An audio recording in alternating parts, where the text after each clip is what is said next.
नमस्कार दोस्तों, मैं हूं राज। आप देख रहे हैं हाईवे 33। दोस्तों, आज मैं एक ऐसे कुएं की कहानी बताने जा रहा हूं जो था तो पुराना, लेकिन उस कुएं के अफवाह थी कि वो कुआं रात के टाइम में अब भी एक तरह से अब वहां पर चहल पहल होने लगती है। वहां पर कोई बूढ़ी औरत नजर आती है, कुएं से पानी खींचती रहती है।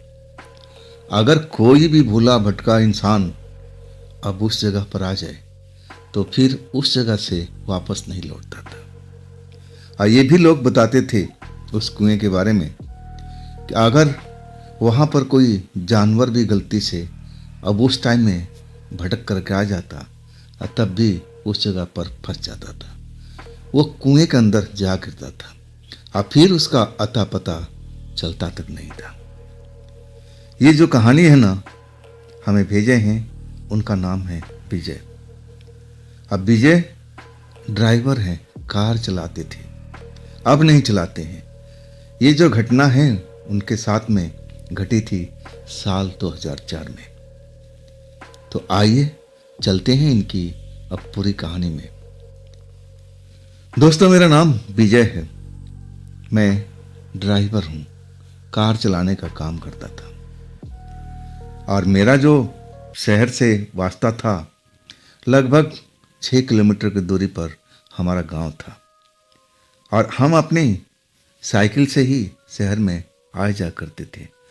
मैं एक डॉक्टर साहब की कोठी में कार चलाने का काम करता था और वो नौकरी मुझे मिली थी मेरे पापा के थ्रू। पापा उसी डॉक्टर साहब के पास माली का और पेड़ पौधे का काम देख रेख करते थे। उन्होंने ही ये काम मुझे दिलवाया था। हाँ, लेकिन जब हमारा आना जाना होता, पापा तो अपना सुबह आते और शाम को निकल लेते थे। लेकिन मेरा जो ऐसा काम था ना, अब मेरे आने का टाइम तो बिल्कुल फिक्स था, लेकिन जाने का टाइम का कोई पता नहीं था। कभी मैं जल्दी भी निकल लेता था और कभी कभी तो लेट भी हो जाता था। कभी रात के 10, कभी 9 और कभी कभी तो आधी रात हो जाती थी। अब डॉक्टर साहब जहाँ कहते हमें गाड़ी लेके जाना पड़ता था। और इसके बाद जब हम लोग लौटते तो गाड़ी पार्क करते और फिर अपनी पुरानी साइकिल उठाते और अपने गांव के लिए निकल लेते। 6 किलोमीटर मैं रोज साइकिल का सफ़र करता था। 6 किलोमीटर आने का और 6 किलोमीटर जाने का। अब जो हमारा कच्ची सड़क थी, कुछ साल पहले अब पक्की बन चुकी थी, लेकिन वो सड़क नहीं जो हमारे गांव वाली थी, वो आज भी वैसी ही थी। अलग एक तरह से रोड पक्का बन चुका था। अब जो कच्ची सड़क पर लोग आते जाते थे, अब सब पक्की सड़क का अब सफ़र करते थे। लेकिन मेरा जो गांव था ना, उसी कच्ची सड़क से हमें रास्ता अब जाता था गांव की ओर। और हमारे गांव के करीब 2 किलोमीटर की दूरी पर वो कुआं था जिसके बारे में मैं आपको बताने वाला हूँ। अब लोगों का मानना था कि वो कुआं रहस्यमयी है और कभी कभी वो कुआं के आसपास में या कुएं के पास में कोई बूढ़ी औरत दिखाई देती है जो पानी खींचती रहती है, अब रस्सी बाल्टी से। अब ये सब होता था रात के टाइम में। अगर भूले भटके से कोई भी मुसाफिर उसके पास पहुंच जाए कि दादी अम्मा हमें पानी पिला दो, तो पानी पिलाती थी। अब पानी पीने के बाद में वो इंसान एक तरह से उसके अब बस में आ जाता था। अब क्या करती थी अब उसको कुछ पता ही नहीं चलता था, क्योंकि वो बेहोशी की हालत में अब हो जाता था, दिन दुनिया से बेखबर। और जो इंसान वहाँ से बच के निकले वो बताते तो हैं, जो पुराने ज़माने वाले लोग थे वो बताते थे कि ये कुआं वाकई में खतरनाक है, रहस्यमयी है। अब हमारा तो आना जाना उसी कुएं से था, लेकिन जब से मैंने होश संभाला, जो कुएं के बारे में अफवाह मैंने सुना था, मुझे तो अब एक तरह से मन गढ़ंत ही लगा। ऐसा कैसे हो सकता है? वो कुआं पुराना हो चुका था अब तो वहाँ पर ना कोई पानी भी पीता था, मुझे नहीं लगता था। और वहाँ अब रात को कौन पानी पीने के लिए जाएगा, और वो भी ऐसी जगह पर, वीरान जगह पर। लेकिन कुआं अपनी जगह पर रहता था। और एक बार तो मैंने उसमें हलचल भी देखी थी। अब शाम के टाइम था जब मैं अपने डॉक्टर साहब के घर से लौट रहा था। करीब 7 बज रहे थे शाम का। और तभी ऐसा लगा कि जब उस जगह से मैं गुजर रहा था, और तभी लगा कि उस कुएं में हलचल हो रही है। मैं अब पढ़ा लिखा था थोड़ा बहुत। अब मुझे जानकारी थी कि भूत प्रेत होते नहीं हैं। मैं अंधविश्वास को मानता नहीं था। मैं समझा था कि जरूर उसमें कोई जानवर, कोई गिर चुका है, मुझे मदद करनी चाहिए। जब मैं कुएं के पास पहुंचा ना, तो वहाँ जो हलचल हो रही थी ना, एक बार तो जरूर हुई, जैसे कुएं के अंदर में कोई छटपटा रहा हो, पानी के शोर सुनाई दे रहा था। लेकिन जब मैं पहुंचा ना, तो कुआं शांत हो चुका था। मैं काफ़ी देर तक उस कुएं के पास में रहा था, लेकिन कोई भी हलचल अब मुझे महसूस नहीं हो रही थी। हाँ, तब मैं समझा कि अरे चलो, हमें क्या करना है, अगर जानवर होता तो ज़रूर मुझे दिखाई देता। लेकिन ऐसा कुछ नहीं था। हाँ, मैं वो दिमाग से बिल्कुल उस चीज़ को निकाल ही दिया था। अब हमारे पिता जो डॉक्टर साहब के पास माली का काम करते थे, और सुबह में वो जल्दी निकल जाते थे। हाँ, मैं उनके बाद में निकलता था। मेरी टाइमिंग अलग थी और उनका लौटने का टाइम भी अलग था। अब उनका बागवानी का काम था, फूलों का सेवा करते थे, फूल पौधे का देखरेख करते थे। और शाम के टाइम अंधेरा होने से पहले वो लौट जाते थे। लेकिन मेरा जो आने का टाइम तो फिक्स था, लेकिन जाने का कोई पता नहीं था। डॉक्टर साहब का मूड अब क्या, कब क्या करेगा, कुछ पता भी नहीं था। खैर, मैं उस रात की घटना पर आता हूँ, जो मैंने उसको एक अच्छी तरह से समझा, और उस घटना में मैं भाग भी लिया अनजाने में। अगर मुझे पता होता कि वास्तव में भूत प्रेत होते हैं, तो मैं उस कुएं के पास कभी जाता भी नहीं। ये मेरा दुर्भाग्य था कि जब मैं उस कुएं के पास पहुंच गया था, और वो भी आधी रात के वक्त। हुआ ये था कि मैं डॉक्टर साहब के पास जब कार खड़ा किया, अपनी साइकिल उठाई, तो रात का 11 बज रहा था। और डॉक्टर साहब बोल रहे थे कि विजय बेटा, आज तुम यहीं पर रुक जाओ, रात ज़्यादा हो गई है। लेकिन मैं जवानी का जोश में था, और मैं बोला नहीं डॉक्टर साहब, मैं तो घर ही निकल जाऊंगा। 6 किलोमीटर का कोई ज़्यादा सफ़र नहीं, साइकिल तेज चलाते चलाते निकल जाऊंगा। खैर, डॉक्टर साहब का समझाने का काम था, और वो हमें समझा दिए। अगर मैं उस रात वहाँ रुक जाता तो कितना बढ़िया होता। लेकिन अब जो होना था, अब तो हो के ही रहेगा। वो तो लिखा हुआ था, जैसे मुझे अब पता चल रहा है उसके बारे में। मैं अपनी साइकिल अब उठा करके और डॉक्टर साहब के घर से निकल चुका था। जब मैं उस कुएं के पास से गुजरने लगा ना, गर्मी का दिन था। मैं बता दूं, बहुत गर्मी का दिन था। दिन में तो आग निकलता था, और वही गर्मी देर रात तक रहती थी। मैं साइकिल चला करके पसीने से नहा जाता था। खैर, उस रात मैं ज़्यादा पसीना बहा चुका था।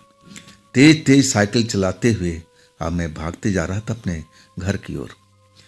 वाकई में मुझे प्यास अब लग चुकी थी। प्यास ऐसा, जब कुएं के पास पहुंचा ना, तो प्यास के मारे मेरा गला सूख रहा था। अब मुझे यही लग रहा था कि कहीं से भी पानी मिल जाए और मैं पानी पीऊं, अपना गला का तर करूं। और वही हुआ। जब मैं कुएं के पास से साइकिल से गुजरने लगा, और तभी मुझे वहाँ बुढ़िया तो नहीं देखी, एक जवान लड़की जरूर दिखी, जो कुएं में बाल्टी डाल करके और रस्सी से पानी निकाल रही थी।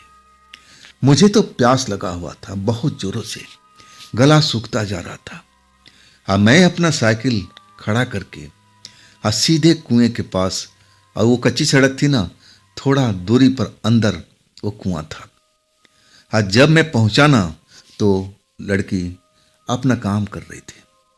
कुएं से बाल्टी से पानी निकाल करके एक बर्तन था उसमें डाल रही थी। मुझे पानी की सख्त जरूरत थी। मैं कुछ उस वक्त में सोच ही नहीं रहा था कि ये लड़की आधी रात के वक्त ये कहाँ से आई है, अब पानी खींच करके कहाँ लेके जाएगी। मुझे अब जरा भी शक सुबह नहीं हुआ। और दूसरी चीज थी कि प्यास इतना लगा हुआ था कि मैं पानी के अलावा किसी चीज को सोच ही नहीं रहा था। और वही हुआ, प्यास से मैं एकदम परेशान होता हुआ उस लड़की के पास पहुंच गया। मैंने उसको बोला कि आप मुझे थोड़ा सा पानी पिला दीजिए, बहुत प्यास लगा हुआ है। लड़की जब मेरी तरफ मुड़ी और तब मैंने उसको देखा एक नज़र, तब बड़ा ही खूबसूरत नजर आई। बड़े बड़े लंबे लंबे बाल और लाल रंग का कपड़ा उस पर फप भी रहा था। गोरी जो थी, वो बिना देर किए जैसे इशारा की कि हाँ पानी ले लो आप। बाल्टी से सीधा अब पानी गिरा रही थी। अब मैं ओक लगा करके पानी पीता जा रहा था। ऐसी प्यास थी कि जितना पानी मैं पी रहा था मेरी प्यास कमी नहीं हो रही थी। पूरा बाल्टी का पानी, अब आधा से अधिक तो पानी जमीन पर गिर रहा था। आज जितना मैं पानी पी रहा था उससे मेरी प्यास और बढ़ती जा रही थी। ऐसा लग रहा था कि शरीर में और आग लग गया है। प्यास मेरी रुक नहीं रही थी। अब फिर मैंने उस लड़की से आग्रह किया कि अभी मेरा प्यास बुझा नहीं है, आप थोड़ा और पानी निकाल दीजिए। उसने देरी नहीं किया, कुएं में बाल्टी पटकी और फिर खींच करके पानी बाहर निकाला। अब फिर जैसे मैं पानी पी रहा था वैसे ही पीने लगा। वाकई में ऐसा क्या हो गया था उस वक्त में कि जितना पानी मैं पी रहा था ओक लगा करके, और अंदर गर्मी और बढ़ती जा रही थी। और पानी पियो, और पानी पियो, गला सूखता जा रहा था। मैं बड़ा परेशान था कि पानी पीने से तो अब मेरी प्यास बुझनी चाहिए, लेकिन ये कैसा पानी है भाई जिसको पीने से प्यास और जग रही है। ये मेरे साथ में क्या हो रहा है। और मैं एक्चुअल में मैं अब परेशान सा हो गया था। 2 बाल्टी पानी, ओ जितना पानी तो बाहर फैल ही चुका था, जितना पी सकता था मैं उन 2 बाल्टियों में अब पी चुका था। लेकिन मेरी प्यास अभी भी बुझ नहीं रही थी। दिल कह रहा था कि कोई ठंडी ऐसी चीज मिले जैसा बर्फ हो, मैं अपनी प्यास को बुझाऊं, ठंडी ठंडी शरबत मिल जाए। शायद लड़की को समझ में आ गया था और तब मुझे कहने लगी कि आपकी प्यास मैं बुझा सकती हूँ, लेकिन इसके लिए आप मेरे कमरे पर चल सकते हैं। मैंने बिल्कुल उस टाइम में मुझे सोचने समझने की शक्ति नहीं थी। ना जाने उस कुएं के पानी में ऐसा क्या था जिससे मेरा प्यास कई गुना बढ़ चुका था। मैं झट से हाँ कर दिया कि जी जी, आप मुझे ठंडा पानी उपलब्ध करा दीजिए, बड़ी मेहरबानी होगी। ना जाने मेरे शरीर में क्या हो गया है, ऐसा तो कभी होता नहीं था। लड़की मुस्कुरा के कहने लगी, घबराइए नहीं, बस थोड़ी ही दूरी पर मेरा झोपड़ा है और वहाँ पर ठंडे पानी का मटका भी है, जरूर उससे आपकी प्यास बुझ जाएगी। अब फिर आगे आगे लड़की, अब पीछे पीछे मैं। साइकिल उसी कुएं के पास मैं छोड़ दिया था। प्यास ने मेरा एक तरह से दम निकाल दिया था। अब ऐसा जलन होता था पेट में कि ठंडा पानी चाहिए चाहिए, गला सूखता जा रहा था। आखिरकार थोड़ी देर चलने के बाद अब खेत में एक झोपड़ी सी नजर आई। आज झोपड़ी में रोशनी हो रही थी। अब मैं तो ज्यादा उस टाइम में कुछ ध्यान भी नहीं दे रहा था। मैं तो चाह रहा था कि बस मुझे ठंडी पानी मिल जाए जिससे मेरी प्यास बुझ जाए। आखिरकार हम झोपड़ी में पहुंच चुके थे और वहां पर एक मटका रखा हुआ था। अब मटके में जरूर पानी होगा, ठंडा होगा। अब वो लड़की ने कहने लगी कि आप घबराइए मत, 2 मिनट बैठ जाइए, अब मैं आपके लिए कोई ठंडी चीज बना देती हूँ, शरबत बना देती हूँ, थोड़ा सा मुझे वक्त दीजिए। मैं तो प्यास से जैसे तड़प रहा था। बदन मेरा ऐसे लग रहा था कि गर्मी से आग लगी हुई है। मुझे ठंडे पानी की जरूरत थी। ऐसा क्यों हुआ था मैं समझ नहीं पाया था। आखिरकार उसी मटके के पानी से और उस लड़की न जाने क्या किया। और जब वो गिलास भर के ले आई और तब मैं उसका रंग देखा था, लाल रंग था। मैं समझ गया कि कोई शरबत ही है, लाल रंग का। और वाकई में जब शरबत को स्वाद लिया ना तो बड़ा ही ठंडक था उसमें, मीठापन था। हाँ, मैं एक सांस में पूरी की गिलास शरबत भरी खाली कर चुका था। अब वाकई में मुझे अब शरीर में जान आई थी। जो मेरा प्यास था ना अब एकदम से शांत हो चुका था। हाँ, तब मैंने उस लड़की की अब ध्यान से देखना शुरू किया। लड़की का उम्र 25 से 30 साल के आसपास होगा और खेत के झोपड़ी में अकेले अब वहां क्या कर रही है भाई। अब मैं उसके बारे में अब जैसे पूछने का अब तैयार हो चुका था। तभी वो लड़की खुद ही बोलने लगी, आप मेरे बारे में जानना चाहते हैं ना कि मैं कौन हूं। मैं एक किसान की बेटी हूं। ये खेत मेरा है। आप देख रहे हैं ना, इसमें अब फसल उगी हुई है। अब मेरे पापा इस खेत की रखवाली करते हैं, लेकिन वो बीमार पड़े हुए हैं। मुझे अब खेत में आना पड़ता है, रखवाली करना पड़ता है। मैं उसकी साहस पर दंग था कि रात के टाइम में एक जवान लड़की इतनी साहस दिखा रही थी और मैं तो दंग रह गया था। मैं पूछी बैठा, क्या आपको डर नहीं लगता है? तब मुस्कुरा के लड़की कहने लगी, नहीं, मुझे किसी से डर नहीं लगता है। वाकई उसकी जो साहस थी अब बहुत गजब की थी। मैं तो उसकी बात से हैरान हो गया था। खैर, मेरी प्यास बुझ चुकी थी। मैं उसको धन्यवाद दे करके अब निकलने लगा था। लड़की कहने लगी कि बस हो गया, जा रहे हो, मुझसे बात नहीं करोगे? अब मैं उसकी तरफ मुड़ा जरूर। अब उसके दिल में क्या चल रहा था मैं उस वक्त तो नहीं जाना था, लेकिन जब उसने जाते हुए बोला कि बस हो गया, प्यास बुझ गई, चल दिए, क्या आप मेरे से बात नहीं करोगे, तब मैं उसका इशारा समझ गया था।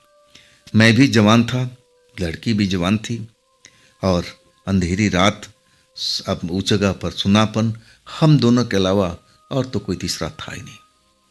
मौका बहुत ही बढ़िया था। हाँ, लड़की ऐसी नहीं थी, बहुत ही सुंदर लड़की थी। अब बड़ी शिष्ट ढंग से बातचीत कर रही थी और उसने तो एक तरह से मेरा मदद ही किया था। आखिरकार मैं उसके पास जाके खड़ा हो गया कि देखिए, मुझे घर जाना है, मेरे घर वाले इंतजार कर रहे होंगे, फिर कभी मैं आ जाऊंगा, आपके पास में बैठ करके बातचीत करेंगे, तो चलूं मैं। लड़की का चेहरा उदास हो गया। कहने लगी कि बड़े दिनों के बाद आप जैसा कोई नौजवान मेरे पास में आया है और आप जा रहे हो, कोई बात नहीं, जाओ आप, आपका काम तो हो ही गया ना। अब बातचीत का सिलसिला ऐसा चल पड़ा था। अब मैं जाने कहता उस लड़की को तो लड़की उदास हो जाती थी। अब फिर उसकी पास में बैठ चुका था और उसका मन बहलाने की कोशिश करने लगा। अब बातचीत अब अलग अलग विषय पर हो रही थी। आखिरकार सिलसिला जो था ना अब प्यार की ओर मुड़ चुका था। कब प्यार की ओर सिलसिला मुड़ा मुझे ध्यान भी नहीं रहा। आखिरकार जब मैं उस जगह से विदा होने लगा ना तो कम से कम रात का 2-2:30 तो बज ही रहा होगा और लड़की के चेहरे पर अब एक तरह से खुशी अब झलक रही थी। कहने लगी कि सुनो विजय, फिर दोबारा क्या मेरे पास में आओगे? मैं बोला जी जरूर आऊंगा। बताइए, कल आऊं? बोले नहीं, कल नहीं, मैं खुद तुम्हें बुला लूंगी, अब जाइए अपने घर पर। मैं अब उस सुंदर लड़की के अब समीप में था। एक तरह से उससे हमें अब प्रेम भी हो चुका था। तभी तो मैं इतना टाइम वहां पर खर्च किया था। अब मैं उससे पूछने लगा कि कब मिलूं। तब वो लड़की कहने लगी कि जब मेरी इच्छा होगी मैं आपको बुला लूंगी, आप अपने घर लौट जाइए। इसके बाद वो लड़की खुद कुआं तक चल के आई थी। मैं जब साइकिल पर बैठ करके जब जाने लगा अपने गांव की तरफ, तब शायद सुबह का 3 बजने वाला था। हाँ, जैसे ही मैं साइकिल से सवार होकर जाने लगा और लड़की उसी कुएं के पास में खड़ी थी। अचानक मुझे ऐसा लगा कि जैसे कुआं में कोई भारी चीज गिरा हो। एक छपाक की आवाज सुनाई पड़ी। आज जब मैं हैरानी से अब मुड़ा देखने के लिए तो वो लड़की जो कुएं के पास में खड़ी थी ना, नजर नहीं आई। मैं एकदम घबरा गया था कि कहीं वो कुएं के अंदर तो नहीं गिर गई अनजाने में। मैं साइकिल फिर वापस मोड़ करके और उस जगह पर आया, घबराया हुआ था। मैं कुएं पर खड़ा होकर के कुएं में झांकने लगा, लेकिन ऐसा कोई अब निशान मुझे अब उस टाइम में पता ही नहीं चला। इसके बाद मैं झोपड़ी के पास भी लौट आया। उस झोपड़ी में अंधेरा हो चुका था। जो रोशनी थी अब वो बुझ गई थी। मैं उस लड़की को अब बुलाने लगा था कि आप अंदर हो, आप अंदर हो। मुझे कुएं के अंदर में अब ऐसा आवाज सुनाई दिया, लेकिन कोई भी अब संकेत उस झोपड़ी में नहीं था। वो लड़की ना जाने कहाँ गई, मुझे पता ही नहीं चला था। आखिरकार मैं अब अपने घर की तरफ लौट पड़ा था। मन में शंका थी, कहीं वो लड़की अनजाने में कुएं में तो नहीं गिर गई। अगर गिरी होती तो मुझे जरूर दिखाई देती, उसकी चीखने चिल्लाने की आवाज सुनाई पड़ती, लेकिन ऐसा कुछ नहीं हुआ। लेकिन मन के अंदर में घबराहट जरूर थी। इसके बाद मैं अपने साइकिल से घर पहुंच गया था। घर जाने के बाद अब सुबह तो हो चुकी थी। घर वाले पूछते रह गए कि इतना लेट कैसे हो गया। अब मैं क्या बताऊं, जो भी उस लड़की के छोड़ करके बताने लायक चीज था मैं बता दिया था कि डॉक्टर साहब के घर पर लेट हो गया था। इसके बाद मुझे जबरदस्त प्यास लगी थी। मैं सब कुछ बताया कि उस कुएं पर बाल्टी डोर पड़ी थी और वहां से पानी निकाल करके मैं पिया था। फिर भी मेरी प्यास नहीं बुझ रही थी। इतना जब बताया ना तो जो मेरे पिता थे वो घबरा गए थे। कहने लगे, तुम उस कुएं पर गए थे? मैंने बोला, हाँ जी, मैं कुएं पर गया था, अब पानी भी पिया था वहां का। पिता अब एकदम मेरी तरफ चौंक के देख रहे थे। क्या तुम्हें पता नहीं बेटा, मैं तुम्हें कितनी बार बताया कि वो जो कुआं है ना बहुत पुराना है और वहां पर ऐसी ऐसी अफवाह है, तुम्हें उस कुआं के पास जाने की जरूरत नहीं थी। अरे प्यास लगा था, तेज तेज साइकिल चलाते घर पहुंच जाते। अब मैं क्या बताऊं कि मैं किन चक्रों में फंसा हुआ था, मेरी क्या स्थिति थी। प्यास के मारे मेरा बदन जल रहा था। लेकिन उस लड़की के बारे में अब मैं कुछ घर पर बताया नहीं, सब कुछ गोल कर दिया था। खैर पिता तो नाराज हुए थे और मुझे डांटते हुए कहने लगे कि चलो हो गया जो हो गया, अब उस कुएं के पास हरगिज मत जाना, और वो भी रात के टाइम में। बिल्कुल नहीं बेटा। एक तरह से मुझे चेतावनी देती थी कि वो जो कुआं है ना हॉन्टेड है, और वो कुआं आज का नहीं है, बहुत ही पुराना कुआं है। और उसके बारे में जो अफवाह अब सब कुछ था मुझे पहले भी बताए थे। अब मैं उन चीज़ों पर कभी विश्वास करता ही नहीं था, और आखिरकार मुझे अभी भी विश्वास नहीं था। खैर मेरा रोज का आना जाना उसी कच्ची सड़क से था और मैं डॉक्टर साहब के पास पहुंच गया था। अब अपना काम में लग गया था। पिता भी अब हमारा मालिक काम करते थे और वो भी अपना काम करते थे। रोज की तरह अब डॉक्टर साहब को शाम के टाइम घूमने का शौक था और लंबी दूरी तय करते थे। मैं ड्राइव करते हुए दूर दूर तक निकल जाता और कभी कभी अपने मित्रों के पास भी जाते थे। अगर वहाँ बैठ गए तो उनकी बैठक लग जाती थी। फिर तो कोई टाइम की पाबंदी रहती नहीं थी। कभी 10 बज जाता था, कभी 11, कभी ज़्यादा ही हो जाता था। जब लौटते थे ना तो नशे में होते थे। वही उस रात को भी हुआ था। जब ये कुएं वाली घटना हुई थी ना, उसका 1 हफ्ते के बाद मैं फिर रात को लौट रहा था। मैं उस रास्ते से ना जाने कितनी बार आया गया और उस कुएं में मैं झांक कर के भी देखा। पिता की चेतावनी को मैं भूल चुका था, लेकिन ऐसा कोई खास चीज उसमें मुझे नजर नहीं आया। और उस जो खेत था, जो झोपड़ी बनी हुई थी, वहां पर भी गया, लेकिन वहां पर वो लड़की दिखाई नहीं दी।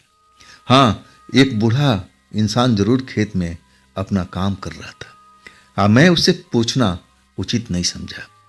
ना जाने अगर पूछूं कि तुम्हारी लड़की क्या है तो कहीं मुझ पर अब झगड़ा ना करते। मैं डर गया था, इसीलिए मैं उस लड़की के बारे में पूछा भी तक नहीं। खैर, ऐसा रोज आना जाना था। अब मैं जरूर साइकिल चलाते हुए एक बार कुएं पर रुकता था। वहां जाकर के ना जाने क्यों कुएं के पास खड़ा होकर के झांकता था।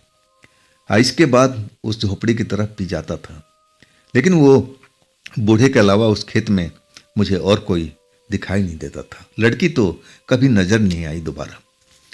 खैर, उस रात डॉक्टर साहब अब लेट कर दिए थे, पार्टी में बैठे हुए थे। आज ज़्यादा ही रात हो गई थी। जब मैं उनको लेके चला और उनके कोठी पर मैं उनको ड्रॉप किया एक तरह से, तो 11:30 से ऊपर का टाइम हो चुका था। और उस रात भी डॉक्टर साहब नशे में थे, लेकिन कहने लगे, अरे बेटा विजय, रात ज़्यादा हो गई, तुम रुक जाओ। लेकिन मैंने उनका कहना नहीं माना। अब फिर साइकिल उठा करके चल पड़ा था। अब जैसे ही उस कुएं के पास पहुंचा ना, तो उस रात मुझे प्यास तो लगी थी, लेकिन ऐसा मेरा हाल नहीं था। साइकिल तेज तेज चलाता था, पसीने से नहा जाता था, गर्मी का दिन था, प्यास तो जरूर लगती थी, लेकिन ऐसा उस रात नहीं हुआ था। लेकिन जब कुएं पर मैं उस लड़की को अब वही काम करती हुई देखा ना, तो मैं अपनी साइकिल का ब्रेक लगा दिया था। अब फिर साइकिल खड़ा करके अब कुएं के पास पहुंच गया। अब मजाकिया अंदाज में अब उस लड़की को देख करके कहने लगा कि मैं तो बहुत प्यासा हूं, आप मुझे पानी पिला दो। तब वो लड़की मुस्कुरा के कहने लगी, हाँ पानी जरूर पिलाऊंगी, लेकिन अपनी झोपड़ी में। चलो, मैं तुम्हारा इंतजार ही कर रही थी। आज तो तुम आने में बहुत देर लगा दी। क्या मतलब? तब वो कहने लगी, मैं तो अब बहुत देर से तुम्हारा इंतजार कर रही थी, लेकिन तुम ना जाने कहां पर थे। अब चलो, देर नहीं करते हैं। इसके बाद पानी का बर्तन उठा करके आगे आगे चल पड़ी। अब पीछे पीछे मैं तो बस प्यार का दीवाना हो चुका था उसका। अब उसकी जो सुंदरता थी अब मेरे दिल में बैठी हुई थी।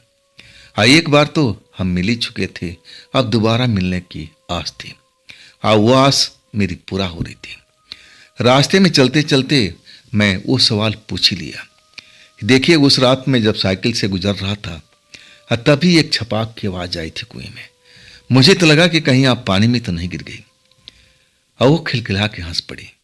कहने लगी, क्या मैं तुम्हें पागल दिखती हूँ कि मैं कुएं में छलांग लगाऊंगी? अरे नहीं, कोई पत्थर उत्थर गिर गया होगा, कोई जानवर अब उसमें कूद गया होगा, तभी आवाज आई होगी। अब चलो। इसके बाद हम झोपड़ी में पहुंच गए थे।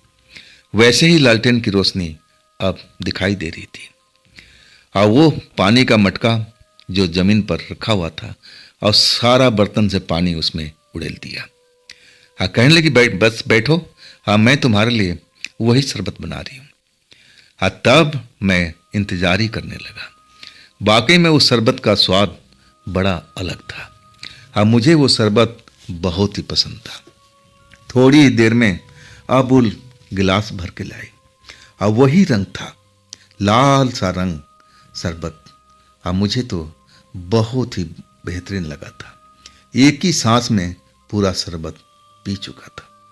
अब पीने के बाद में मेरे सीने में ठंडक सी महसूस होने लगी थी। बड़ा ही सुकून मिल रहा था।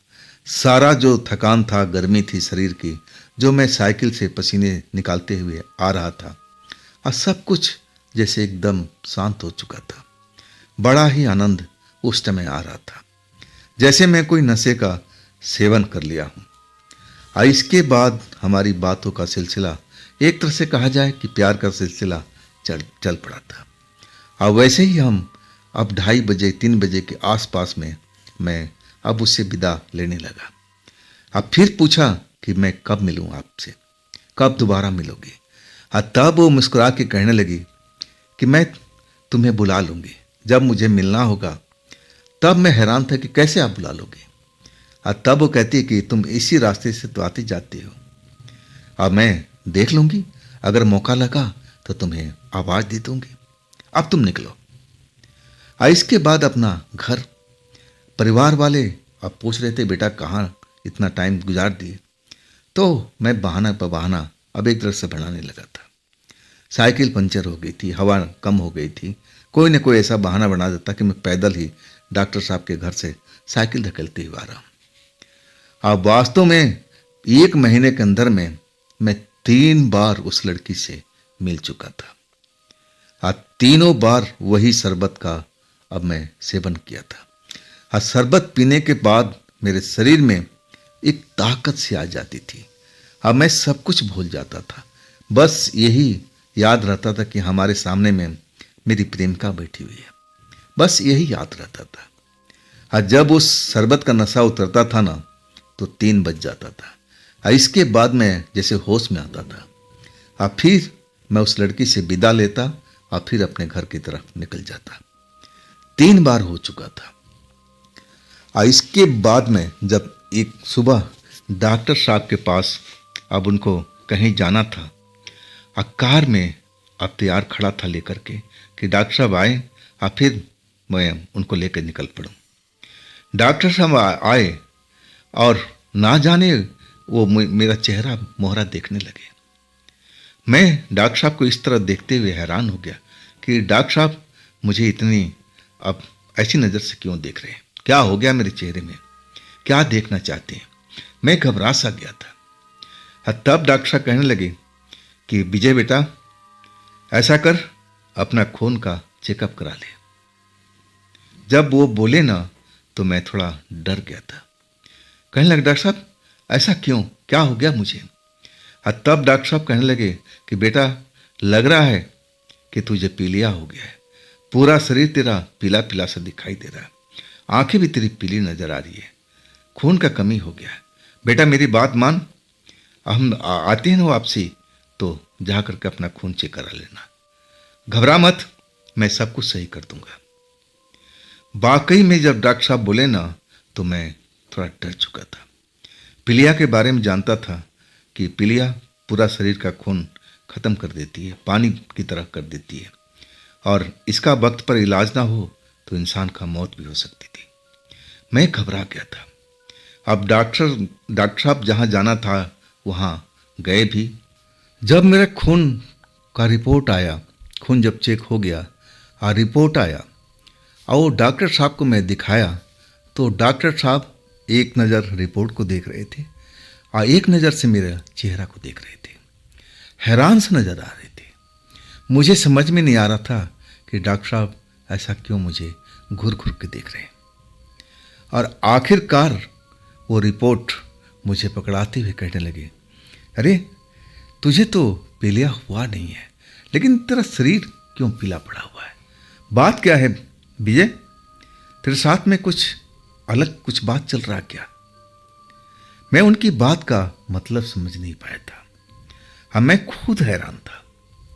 डॉक्टर साहब जो बात बोल रहे थे मुझे समझ में आ रहा था, जो पूछना चाहते थे मैं उसको भी अच्छी तरह समझ रहा था।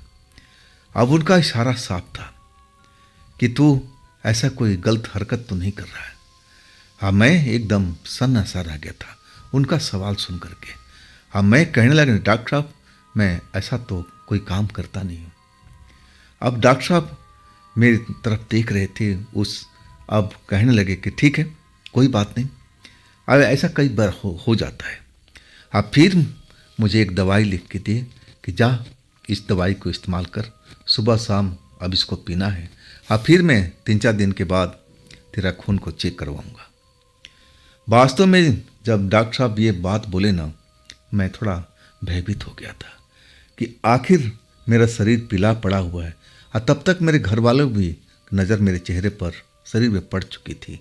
अब मैं खुद भी बता दिया था कि डॉक्टर साहब को डाउट है कि मुझे पीलिया हुआ है, और तब मेरे परिवार वालों ने अच्छी तरह देखा तो उनको भी वही चीज़ लगा कि हाँ बेटा, अब परिवार वाले का कहना था कि तेरा शरीर अब पीला पड़ रहा है, अब क्यों हो रहा है अब तो डॉक्टर साहब ही बताएंगे। और आखिरकार जब वो रिपोर्ट और दवा लेके मैं घर पहुंचा तो जो बात मैंने घर वालों को बताया वो भी हैरान थे। खैर उस दवाई का मैं सेवन करने लगा और इसके बाद सही टाइम पर दोबारा खून चेक हुआ और तब भी कुछ भी उसमें ऐसा कोई रिपोर्ट नहीं आया कि मुझे पीलिया जॉइंटिस ऐसा कुछ हुआ पड़ा।